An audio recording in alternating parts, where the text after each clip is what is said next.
abahituye bakibesha yuko bageze ku majyambere agezweho bifashe nk'abo mugiye gisiyo kwa Nowa yegereje kurimbuka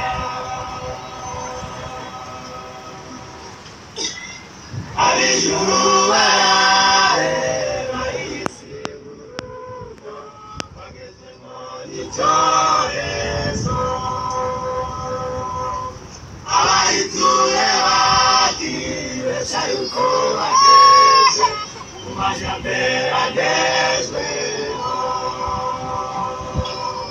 bifashe nk'abo mugiye gisiyo kwa Nowa yegereje kurimbuka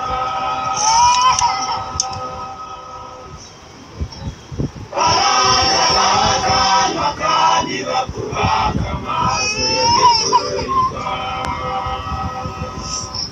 bagashingira kandi bagashingirwa mu buryo bwabuzanijwe bagaseka imiburo umusaza n'abayahoraga bagezaho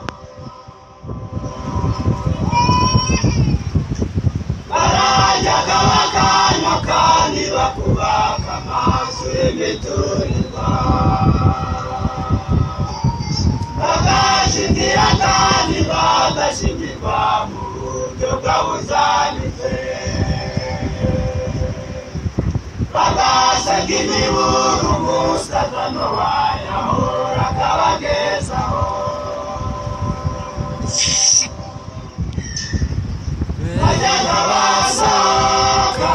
bakajya mu mirima kuharemera ibirori bakitegereza mu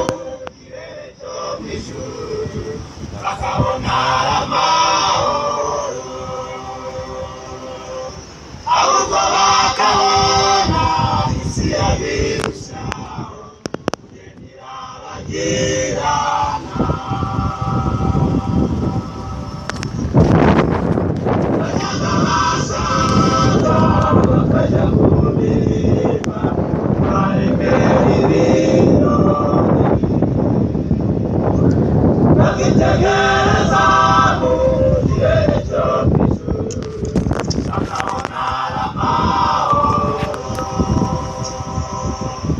ahubwo bakabona isi y'abirushaho kugendera bagirana mu gihe bari batetse ibirori bishimye banezerewe yahagaritswe n'inkuba n'imirabyo maze bakuka imitima mbere iby'umusaza Nowa yabuze ariko bakererewe mu gihe bari bateretse ibirori bishimye banezerewe yahagaritswe n'inkuba n'imirabyo maze bakuka imitima mbere iby'umusaza Nowa yabuze ariko bakererewe mbere y'uko urubanza rw'Imana rwibasira abagome muri iyi si ubu butumwa bwiza bw'imbabazi bugomba kubanza guhetura isi kugira ngo abazamwemera muzababwirize abakabye barimbuke mbere y'uko urubanza rw'Imana rwibasira abagome muri iyi si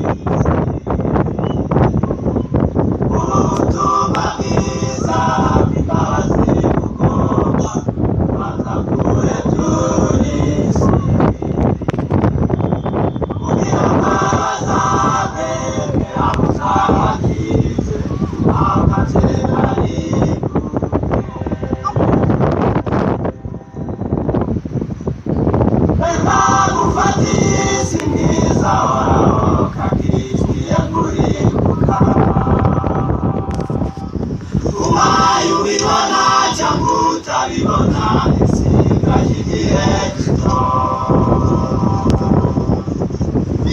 kuja kuiteka bigishoboka nyabureka nibwihane reka gufata isi ngiza horaho kandi igiye kurimbuka ubaye ubibona cyangwa utabibona isigaje igihe gito kuja kuiteka bigishoboka nyabureka nibwihane. Iyo wa gatatu Malaki 3 ibice 22.